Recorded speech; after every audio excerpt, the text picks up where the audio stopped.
오늘 함께 여러분과 나눌 말씀은 디모데후서 2장 1절에서 4절까지의 말씀을 보려고 합니다.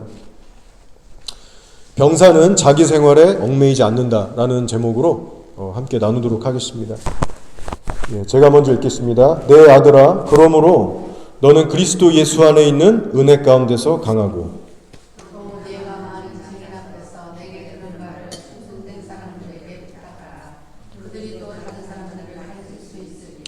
너는 그리스도 예수의 좋은 병사로 나와 함께 고난을 받으라.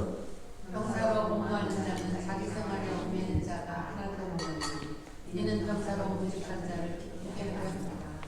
아멘. 디모데 이 서신서는요, 목회서 서신으로 알려져 있습니다. 그러니까 성도들을 어떻게 목양해야 되는지 어떤 목회의 어떤 핵심 가치들을 이제 바울이 영적 아들인 디모데에게 이제 전수해주고 가르쳐주고 있는 성경책입니다. 그런데 목회 서신서라고 해서 목회자 같은 사람들만 읽어야 되느냐? 그것은 아니고 우리 교회들 성도들 모두가 함께 알고 그래서 함께 따라가고 훈련받게 하기 위해서 굳이 성경으로 기록해 놓은 거죠. 그래서 리더용이 아니라 모든 평신도들이 함께 반드시 알고 있어야 되는 그런 내용입니다. 디모데 전후서를 계속 묵상하다 보면 바울이 지금 뭐에 강조를 하고 있는지 이제 초점이 맞춰지게 되는데요.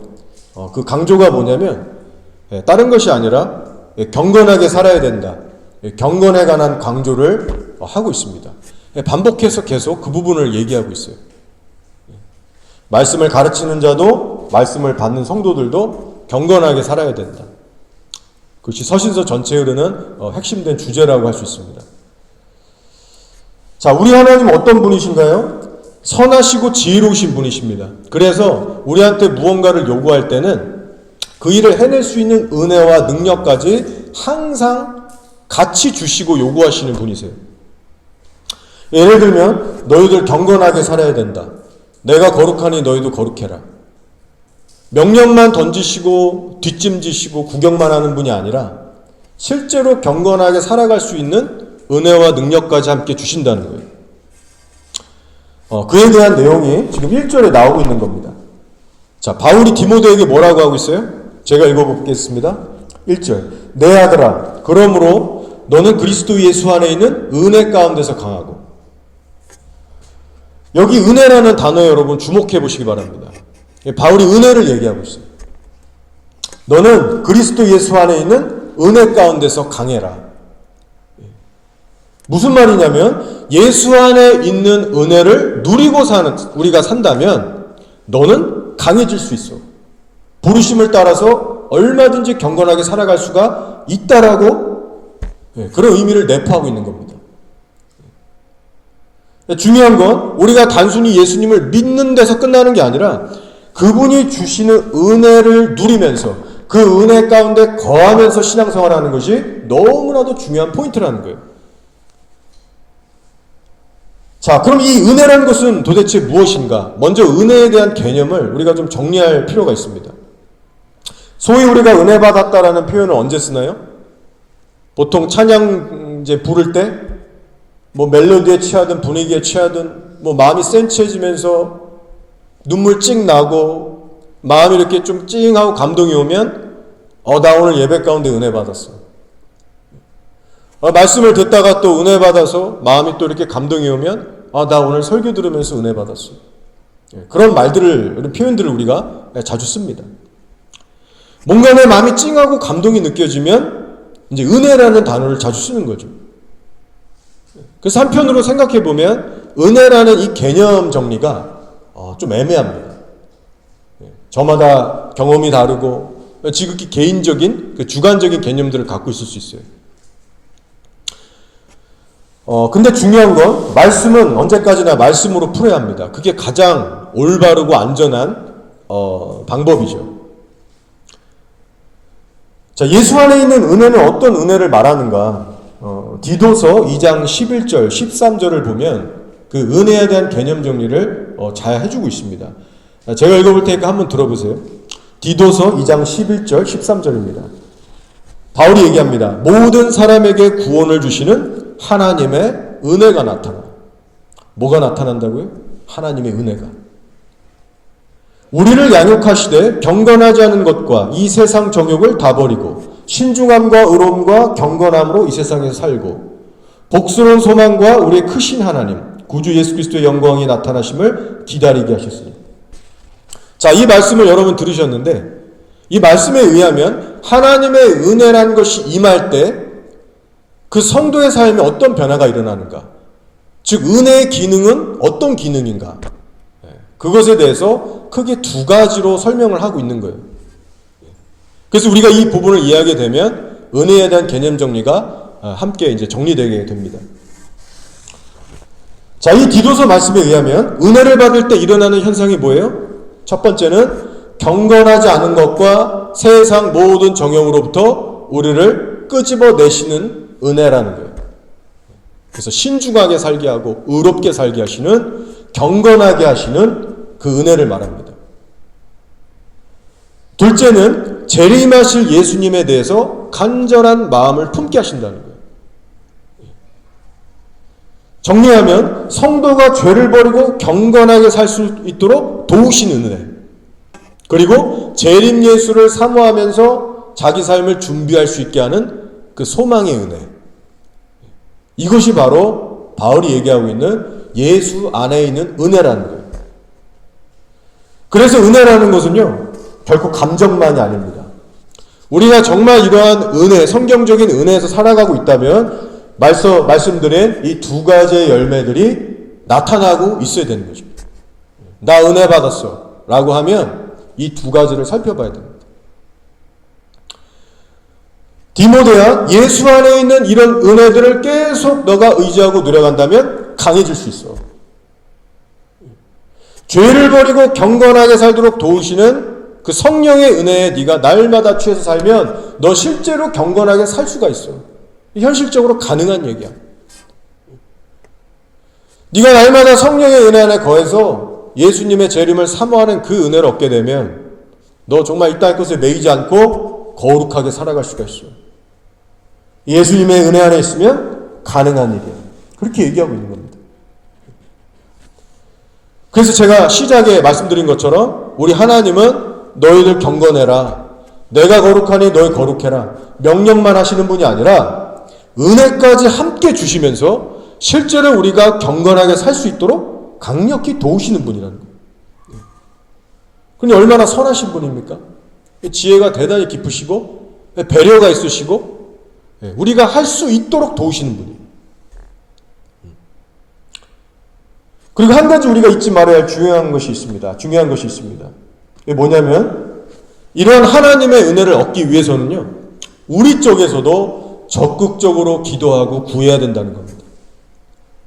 뭐 알아서 은혜 주시겠지, 뭐 때 되면 주시겠지, 넉넉히 기다리기만 하면 안 됩니다. 자, 예수님께서 분명히 말씀하신 것이 뭐냐면 내 안에 거하라, 나도 너희 안에 거하리라. 여러분 이 말씀의 순서를 보세요. 너희가 내 안에 거해야 한다? 그러면 나도 너희 안에 거할 거야. 너희가 먼저 나 안에 거해야 된다. 이 순서대로 나아가고 있어요. 이것이 은혜를 받기 위한 어떤 올바른 순서고 절차입니다. 너희가 내 안에 거하고 내가 너희 안에 거할 때 우리가 서로 더불어 먹게 될 것이고 너희는 내 안에 붙어서 많은 열매를 맺어서 하나님 아버지께 영광이 될 것이다. 결국 이 말씀은 디모데 이 말씀에 있는 예수님 안에 있는 은혜 안에서 강해라, 그 은혜 안에 거하며 강해라, 이 디모데에게 준 말씀하고 연결되고 있는 말씀입니다. 그럼 성도가 예수 안에 거한다는 건 무슨 뜻인가요? 그것은 예수님을 단순히 주로 믿기만 하는 수준이 아니라 그분의 통치 아래서 살아가는 순종적인 삶을 의미합니다. 열심히 기도도 하고 또 듣고 깨달은 말씀대로 살려고 몸부림도 치고 그렇게 예수님께 꼭 붙어있는 삶, 실질적인 그분의 통치와 지배 아래 거하는 삶, 그래서 그분과의 살아있는 관계를 유지해 나가는 신앙생활을 의미하고 있어요. 그렇게 살아가는 삶이 예수 안에 거한다는 의미입니다. 단순히 믿음의 고백이 아닌 거죠. 한번 생각해 보시기 바랍니다. 예수님에 대한 믿음은 있는데 말씀에 순종하는 생활이 없어요. 그럼 어떻게 예수님 안에 거할 수 있습니까? 관계가 어떻게 유지되겠어요? 믿음 딸랑 고백 하나 한다고? 교회만 왔다 갔다 한다고? 관계라는 게 유지되겠습니까? 그럴 수가 없는 겁니다. 성도의 삶에 불순종이 지속되면요, 하나님이 주시는 은혜 또한 점점 말라갑니다. 믿음이 있어도 불순종이 지속되면 예수 안에 있는 은혜를 받아 누릴 수가 없게 돼요. 불순종이 지속되면 예수 안에서 우리가 군사로서 점점 강해지는 게 아니라 영적으로 점점 말라가고 약해지고 죽어가게 됩니다. 그리고 그대로 쭉 불순종이 지속되면 어떻게 될까요? 예수님께서 요한복음 15장에서 경고하신 것처럼 나무에서 잘려나가는 가지가 돼서 불 속에, 불길에 던져져서 살라지는 비참한 가지가 되는 거예요. 지옥 가는 겁니다, 한마디로. 따라서 잊지 마시기 바랍니다. 디모데야, 예수 안에 있는 은혜 안에서 강해져라. 담겨져 있는 뜻은 뭐라고요? 너가 예수님의 은혜를 지속적으로 누리려면 말씀에 지속적으로 순복해야 돼. 즉 예수 그리스도의 실제적인 통치 아래서 살아가고 있는 그 성도들에 한해서 예수님의 그 복음의 은혜가 지속적으로 공급되어진다는 겁니다. 그리고 그 공급되는 지속적인 은혜를 받아 먹으면서 우리 성도들은 강해지기 시작하고 자라나기 시작하고 예수님의 재림을 준비할 수 있는 경건한 삶으로 변화되어 간다는 거예요. 따라서 여러분의 신앙생활이 아무리 힘들고 어려워도 예수님께 꼭 붙어 계셔야 되고요. 순종, 복종의 훈련을 매일같이 해나가셔야 합니다. 그렇게 하시면 디도서에서 말씀하는 하나님이 말씀하시는 이 제대로 된 은혜라는 것이, 이 두 가지의 큰 은혜가 여러분의 삶에도 강력히 나타나서 여러분을 끝까지 좁은 길로 강력하게 이끌어 가실 거예요.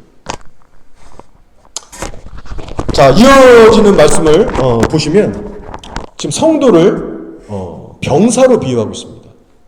병사로 비유하면서 고난을 받아라. 바울이 그렇게 도전을 던지고 있어요.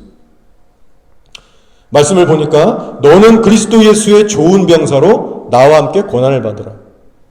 병사로 복무하는 자는 자기 생활에 얽매이는 자가 하나도 없나니 이는 병사로 모집한 자를 기쁘게 하려 함이라.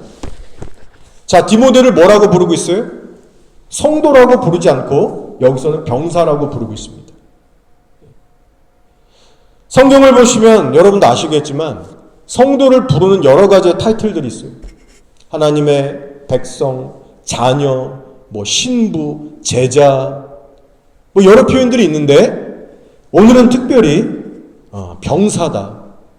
이 병사라는 타이틀을 가지고 다루고 있는 겁니다. 성도는 병사다, 이 말씀을 제가 묵상하면서요, 제가 수년 전에 꿨던 꿈들이 생각났습니다. 오래전, 꽤 오래전에 꿨던 꿈들인데 생생히 기억이 나요. 다 적어놓고 기록에 남겨두기도 했는데, 제가 한국에 있었을 때입니다. 처음 제가 목사 안수를 받고 나서 이제 얼마 안 가서 꿈을 꾸게 됐는데, 꿈에 경찰이 나오는 꿈이었어요. 그리고 그 후에도 계속해서 한 3번 정도의 꿈을 더 꾸게 되는데 전부 경찰이 등장하는 꿈들이었습니다. 내용은 조금씩 다른데 그중 하나는 뭐냐면, 꿈에서 제가 어떤 경찰 사관학교 같은 건물 안에 들어가게 됐어요. 그냥 알겠더라고요. 여기는 경찰 사관학교, 그런 곳이다. 그리고 이제 제가 복도에 방들이 쭉 있는데 방문이 열려 있고 이제 저에게 할당된 그 방을 이제 소개받는 장면이었어요. 제가 머물 기숙사 방이었습니다. 그게 이제 알아집니다. 꿈속에서. 아, 내가 여기서 머물러야 되는 방이구나. 기숙사구나. 여기에 머물면서 내가 훈련받겠구나. 그때 방 앞에 제가 이렇게 서 있었고 제 옆에 또 누가 있었냐면 갓난아기가 있었습니다. 갓난아기. 생뚱맞게 갓난아기가 같이 있었어요. 의미가 깨달아지는데 제가 마치 이 어린 아기처럼 영적으로 아직 내가 너무 미숙하구나. 이제 막 목사 안수 받고 정말 영적 풋내기처럼 정말 나는 갈 길이 멀었구나. 그게 탁 깨달아지더라고요. 나의 영적 상태를 상징하는 거구나. 그리고 나서 마지막 장면이 저에게 박스 하나가 주어졌어요. 종이 박스 같은. 안을 딱 들여다보니까 경찰 유니폼이 가지런히 개어져서 있는 겁니다. 모자, 뭐 셔츠, 뭐 바지부터 구두. 딱 그 경찰 사복이 단정하게 개어서 박스 안에 담겨져서 저한테 딱 주어지는 거예요. 그리고 나서 꿈에서 깼어요. 기도하는데 정리가 되더라고요. 이제 내가 목사가 됐으니 새로운 훈련이 시작되는 건가. 하나님의 나라의 이 경찰관, 군인으로서 내가 이제 좀 새로운 차원으로 훈련에 들어가겠구나. 그 감이 딱 오게 됐습니다. 그리고 시간이 좀 더 흘렀어요. 또다시 꿈을 꾸게 됩니다. 그때 역시 한국에 있었을 때인데 어느 시기냐면 이제 제가 수달 후면은 이 뉴질랜드 와서 개척을 앞두고 있는, 그래서 기도로 준비하고 있었던 때였어요. 어느 날 꿈을 꿨는데 경찰이 또 나오는 겁니다. 꿈의 첫 장면은 뭐냐면 제가 어릴 때의 장면이었어요. 이렇게 평지였고 양쪽에 막 건물들, 샵들도 있고 어떤 마을 같은 거였는데 제가 가방을, 책가방 같은 걸 메고 이렇게 편안한 마음으로 좌우 막 건물들도 살피고 그러면서 편안하게 그냥 이렇게 구경하면서 걸어가고 있는 장면이었어요. 그리고 두 번째 장면은 뭐였냐면 제가 좀 더 장성한 어른이 돼 있었고 비탈길, 이게 경사가 꽤 심한 이 비탈길인데 커브도 많이 나오고, 근데 제가 스케이트보드를 타고 쏜살같이 어마어마한 이 스피드로 막 내려가는 거예요. 스릴감이 막 느껴질 정도로 꿈속에서.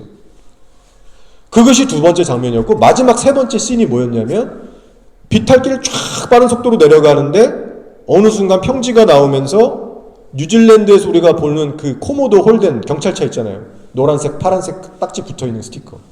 경찰차가 딱 세단이 서 있는데 그 바퀴에 딱 제가 그 차 앞에 딱 쓰더니 눈을 딱 뜨르더니 느낌이 오는 거예요. 그 차를 보는데 내가 이제 이 차를 바꿔 타야 되는구나. 내가 이 차를 몰아야 되는구나.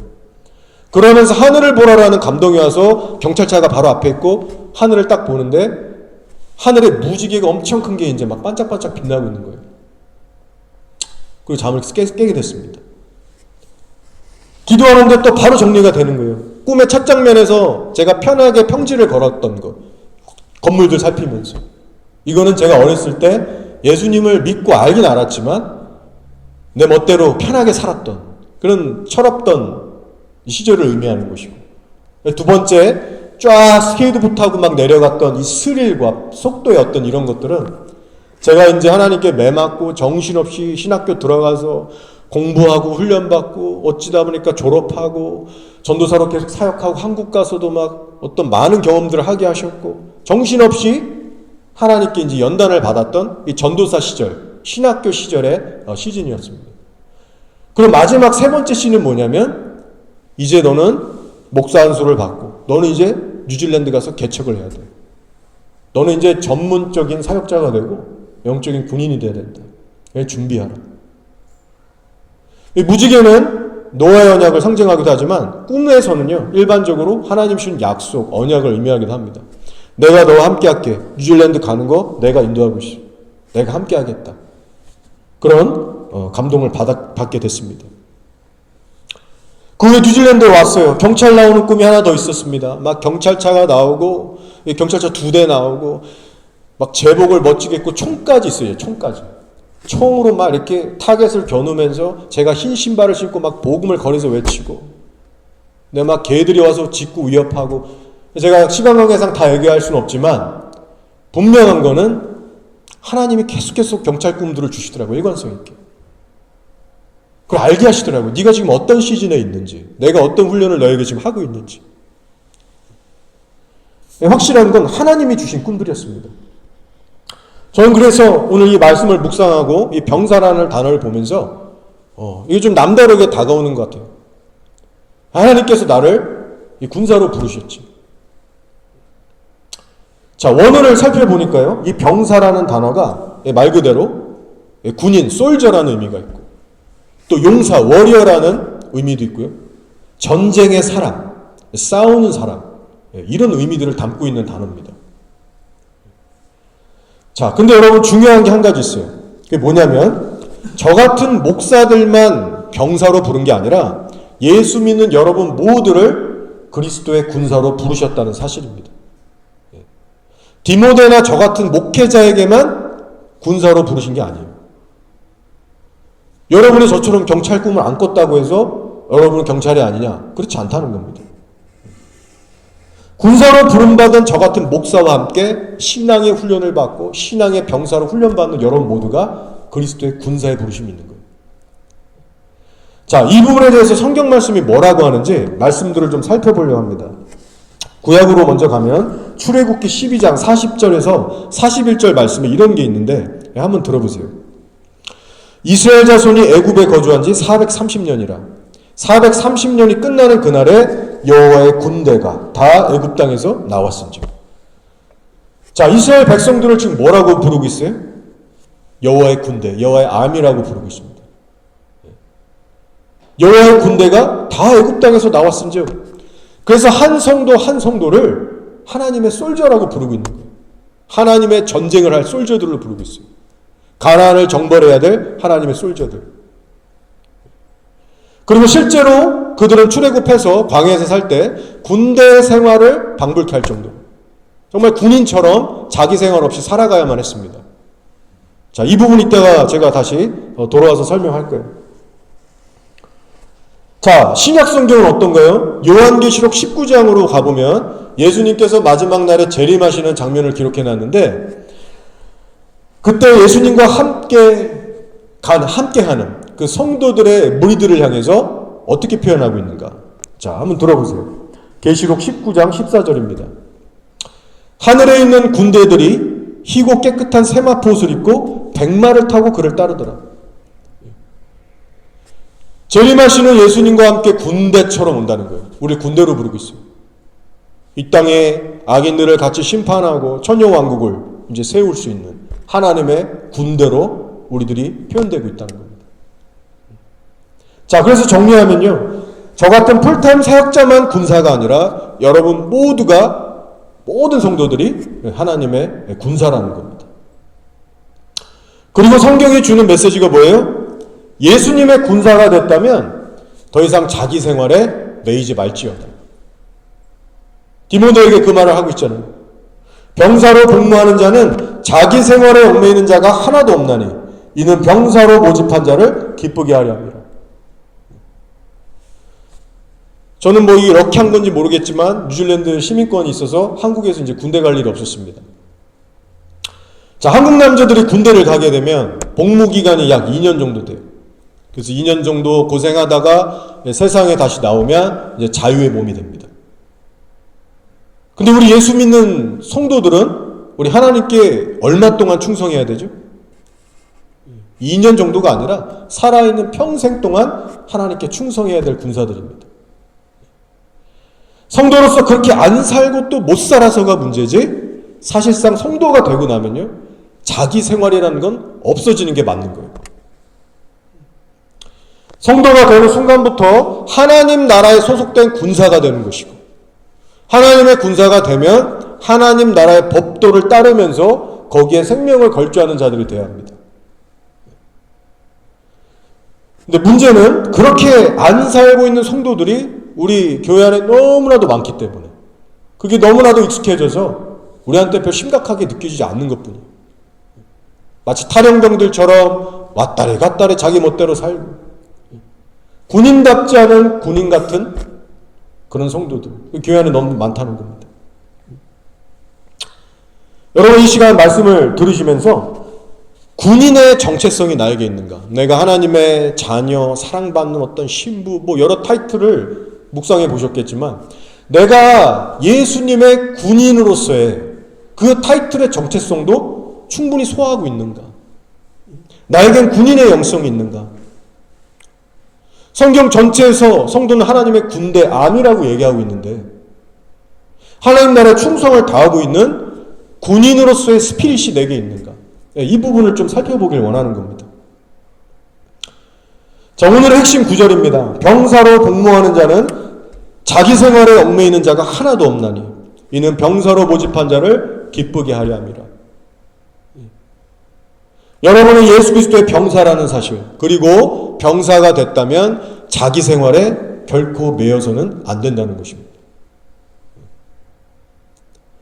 자, 출애굽한 이스라엘 백성들을 한번 보겠습니다. 우리 출애굽을 해서 광야에서 살아갔던 이들의 모습을 살펴보면 자기 생활이라는 게 허용되지가 않았습니다.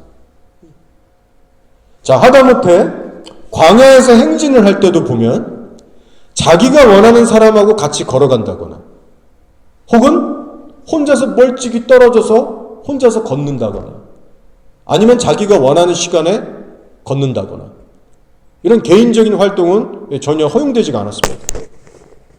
하나님께서 일일이 지파별로 나눠주셨고요. 정해주셨습니다. 행진할 때마다 앞장서야 되는 자들은 누구였어요? 모세, 아론, 그리고 법궤를 맨 제사장들. 그들이 선두를 쓰고 그 뒤에는 누가 따라가야 되느냐? 아무나 못 따라갑니다. 지파별로 다 정해주셨어요. 유다 지파가 그 다음이고 유다 지파 다음에는 이사가리고 그 뒤에는 스불론 지파가 가라. 그러니까 이동하고 움직일 때조차도 개인의 자유대로 마음대로 할 수가 없는 거예요. 그리고 행진을 멈추고 진을 치고 쉴 때에도 자기 마음대로 앉을 수가 없어요. 위치가 다 정해졌어요. 하나님이. 동서남북 기준으로 해서 너희들은 동쪽에 앉고 너희들은 서쪽에 앉고 그리고 앉을 때 너희 지파에 속한 깃발을 꼽고 앉아야 될 곳에 앉아라. 그래서 마치 이때의 어떤 이 씬을 우리가 상상해 보면 마치 군대 생활 같아요. 오늘날의 우리 군대 생활처럼 정말 엄청난 그 엄격한 규율이 있고 자기 생활을 할 수가 없는 그런 군대 생활과 너무나 흡사합니다. 세상에서도 보면 우리 군대에 가서 군인이 되는 순간부터 어느 부대에서 섬겨야 될지 부대 배치가 정해집니다. 그리고 취침 자리도 정해지죠.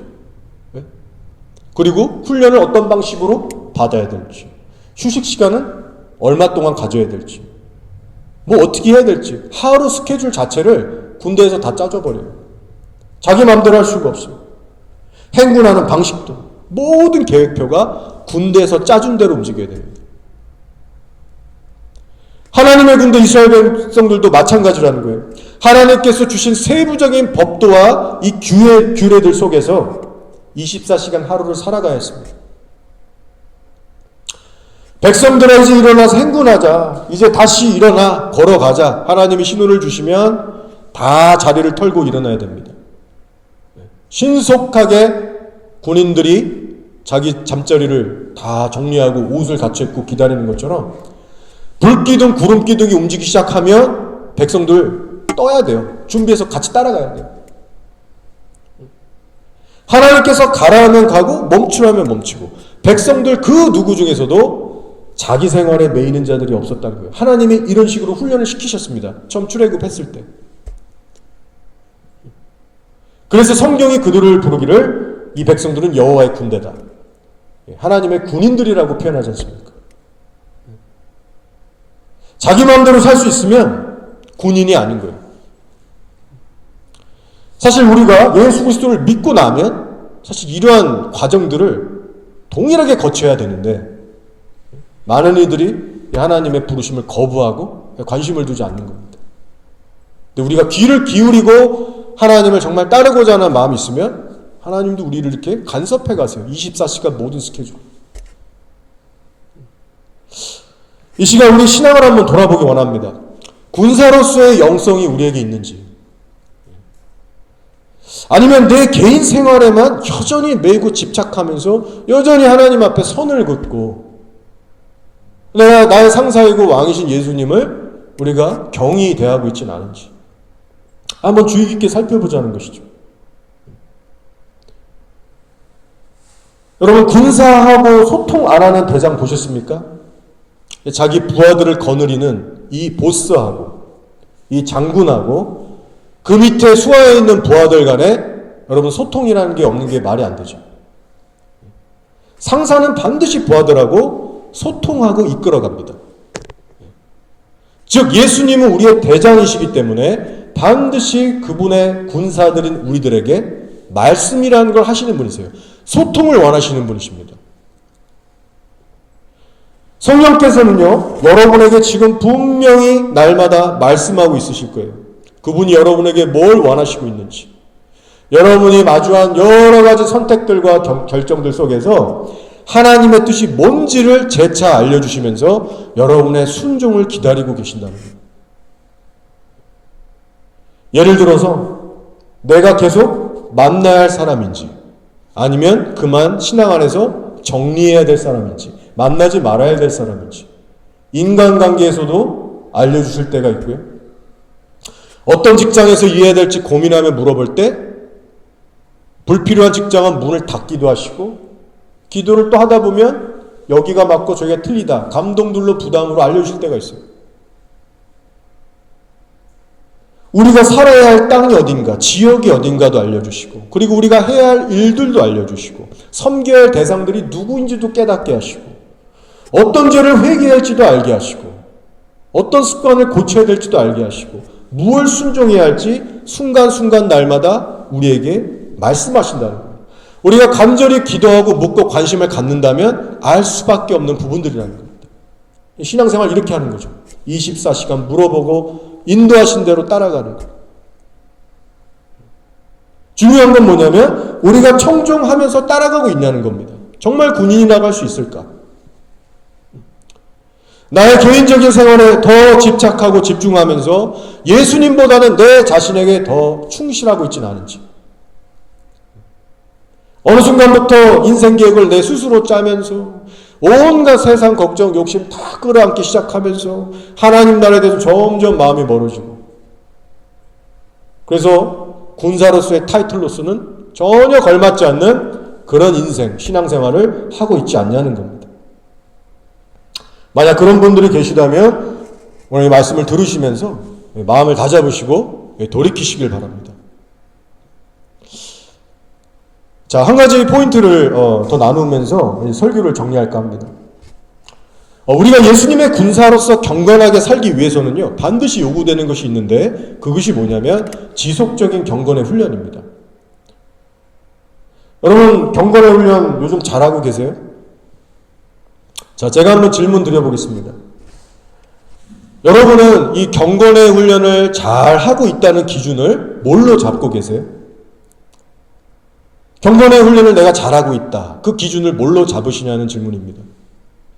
단순히 시간의 영어로 잡으시나요? 예를 들어 나 오늘 30분 했어, 오늘 1시간 정도는 채웠어, 기도했어. 단순히 그렇게 시간이나 횟수로 따지시나요? 제가 요즘 제 아이들한테 전에도 말씀드렸지만 경건의 훈련을 계속 시키고 있습니다. 항상 아침에 제가 이제 깨워요.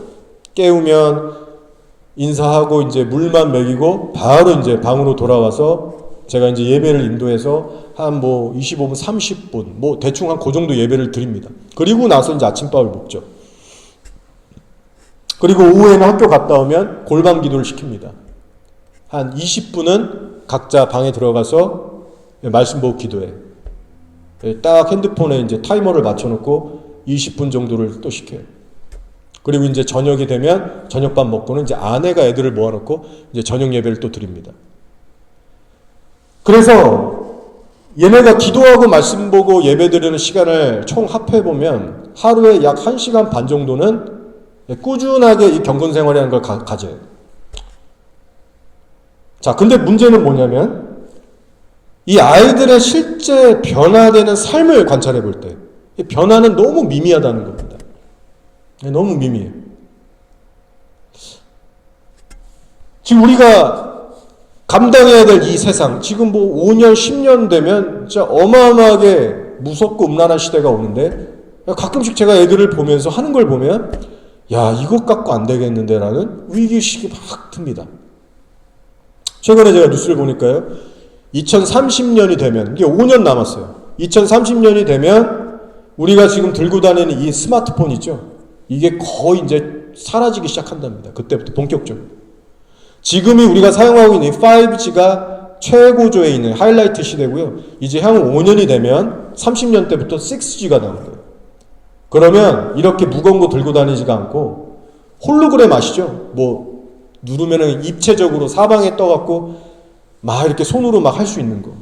이런 화면에 국한되지 않고 이런 어떤 공중에 아무데나 다 뛸 수가 있어요. 그 아이언맨처럼. 그 기술로 이제 간다는 거 2030년대부터. 뭐 시간은 좀 걸리겠죠. 핸드폰이 점점 줄어드는 건. 기술이 무섭게 지금 발전하면서 성경에 예언된 666의 그 통제 시대로 지금 빠른 속도로 지금 나아가고 있습니다. 야, 세상이 얼마나 악하고 음란하고 무서운 곳인데 어릴 때부터 신앙교육 제대로 교회가 시키지 않으면 그냥 끝나겠다. 견적이 나오잖아요. 지금 하는 거 보면. 그래서 제가 하루는 저녁 식사를 가족끼리 하다가 얘기를 한마디 했어요. 얘들아, 너희들 기도 지금보다 더 열심히 해야 돼. 골방에서 말씀 더 봐야 돼. 너네 지금 더 하나님 찾아야 돼. 부모로서 걱정이 돼서 젠틀하게, 부드럽게 얘기했어요. 뭐 화내고 그런 게 아니라. 근데 아내가 옆에서 듣다가 이 뭐 쓸데없는 이 부모의 마음이죠. 애들 기 안 죽이려고 그랬는지 아이고 뭐 지금도 잘하고 있어요. 뭐 이렇게 한술 이렇게 뜨더라고요. 그래서 그런 게 아니다. 응? 자, 한번 들어봐.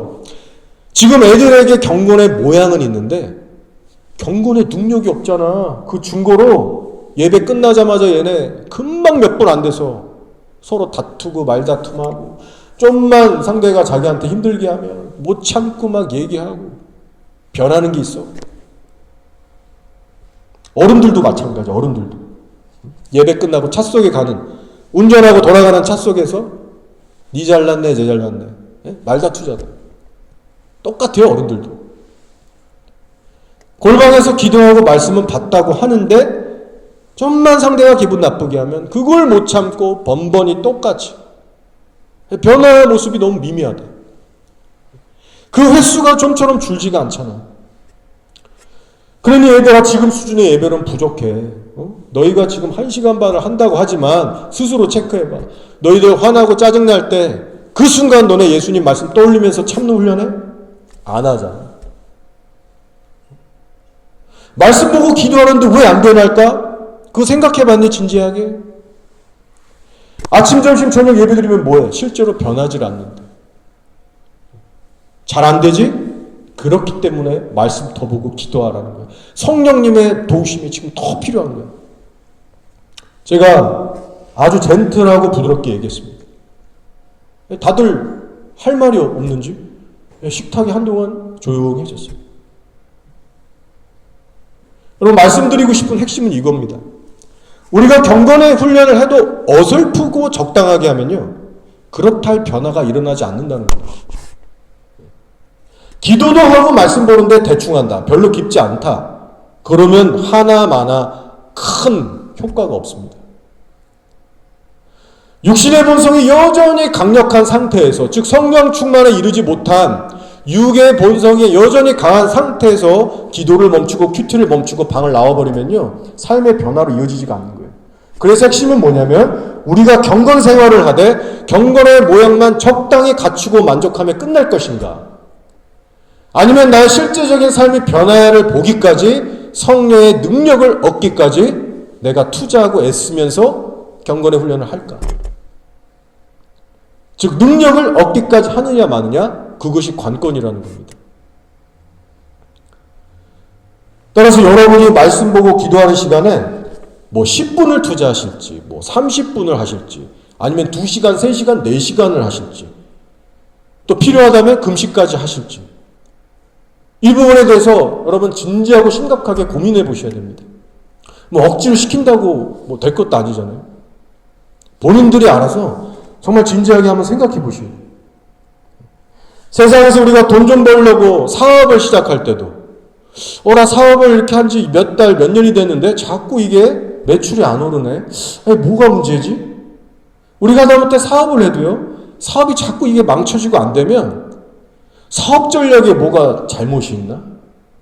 잠을 줄여가고 밤을 새면서라도, 밥을 굶면서라도 문제점을 찾으려고 노력을 합니다. 아니, 회사가 망해가는데 나 오늘 그래도 회사 걱정 1시간은 했어. 그러니까 이제 안 해도 돼. 이런 사람은 세상에 없어요. 회사가 망해가면 시간 문제, 뭐 체력 낭비, 뭐 다른 어떤 일들, 그런 게 절대로 우선순위가 될 수 없습니다. 그렇다면 영원한 천국이냐 지옥이냐, 좁은 길이냐 넓은 길이냐, 영원한 운명을 다루는 신앙생활을 대할 때는 우리가 얼마나 더 심각해야겠냐는 거예요. 내 삶에 변화가 없다면 이유가 뭘까? 왜 죄들이 미워지지 않고 끊어지지가 않을까? 왜 내 신앙생활에는 하나님의 은혜가 없이 왜 이렇게 메말라 있을까? 왜 이렇게 난 예배를 들어도 은혜가 안 되고 자꾸만 침체되고 약화될까? 성도라고 하면은 심각하게 좀 여기면서 그 일을 최우선 순위로 여기면서 그에 대한 분석과 행동 개시에 날마다 들어가야 된다는 거예요. 저는 그게 마땅하다고 봅니다. 지극히 자연스러운 거라고 생각해요. 결론적으로 우리가 경건 생활을 지금 잘해가고 있는지 못하고 있는지를 체크하는 방법은요, 바로 우리가 좋아하는 것들이 점점 바뀌어가고 있나 그 증거를 살펴보셔야 합니다. 여러분이 전에 좋아했던 죄들이 점점 싫어지고 끊어지는 변화들이 없다면 여러분의 경건 생활은 지금 고쳐질 필요가 있는 거예요. 나는 왜 이렇게 자꾸 죄에 똑같이 넘어지나? 나는 왜 이렇게 변하지 않을까? 고민하시면서 이제는 더 많은 시간과 에너지를 경건 생활에 투자해 보는 겁니다. 자, 말씀을 마치려고 합니다. 현재 노인들의 인터넷 중독 상태가 매우 심각하다고 합니다. 이 한국 상황을 얘기하는 거예요. 2024년도 기준으로 볼 때 노인들의 약 85% 정도가 유튜브에 중독된 상태라고 보고가 나왔습니다. 노인들은 단순하니까 복잡한 거 싫어하고 못하잖아요. 그러니까 뭐 젊은 애들처럼 여러 앱들의 뭐 기능들을 다 사용하는 것도 아니고, 눈도 나쁜데 뭐 복잡한 글씨 다 보지도 않고, 영상은 편하니까 유튜브만 그냥 온종일 보는 거예요. 뭐 놀아줄 사람도 없고 피곤하고 그냥 요거 들고 누워서 계속 보는 거죠. 그렇게 쉽게 유튜브에 빠지고 있답니다. 자, 지금 시대는요, 어린이들부터 노인들까지 세대를 전부 아울러서 인터넷에 점령당하고 있는 시대라는 거예요. 하나님께 써야 할 우리의 소중한 시간들이 인터넷 소비라는 것으로 엄청나게 낭비되고 있는 시대에 살아가고 있습니다. 너도 나도 다 스마트폰 끼고 살아요. 여러분, 많은 성도들이 왜 경건 생활에 지겨움을 느끼고 부담을 느끼고 억지로 할까요? 만약에 한다 해도 왜 오래 버티지 못할까요? 그 이유는 매우 단순합니다. 바로 하나님에 대한 궁금함도 없고 목마름도 없고 하늘나라의 신령한 것들에 대해서 진짜 기뻐하지를 않는 거예요. 있다 해도 너무 미미한 거예요. 그러니 우리의 삶도 미미하게 변하는 겁니다. 아니, 거의 변화가 없는 거예요. 목마른 만큼 변하고 목말라서 능력을 얻는 만큼 그 사람의 삶도 성화되는 거예요. 하나님 안에서 기쁨을 못 누리고 채워지질 않기 때문에 세상 것에서 계속해서 위로와 낙을 찾는 거예요. 나쁜 습관들이 계속 붙어갑니다. 그리고 대부분의 그리스도인들은 한평생 거기서 벗어나지 못한 채 영적으로 무기력하고 침체돼서 살다 끝나요. 따라서 저와 여러분만큼은 결코 이 세상과 자기 생활에 매이지 않는 자들이 되어야 합니다. 성도는 자기 생활에 매여서는 안 될 예수 그리스도의 병사들이다. 오늘 이 말씀을 여러분의 가슴에 새기시고 돌아가서도 계속 묵상하시면서 우리 안에 이 군인의 스피릿을 좀 회복했으면 좋겠습니다. 이제 여러분의 24시간 중에서 충분한 시간을 하나님께 뚝 띄어서 드려보세요. 예수님 앞에 더 기도하시고 말씀으로 무장하시고 하나님의 그 은혜라는 것을 더 간절히 구해보세요. 경건의 실제 능력을 맛보고 경험하기까지. 정말 내가 그 은혜로 인해서 내 삶의 죄들이 이겨지고 내 삶의 이렇다 할 열매들을 내가 확실히 확인할 때까지 하나님 앞에 계속해서 머무시기 바랍니다.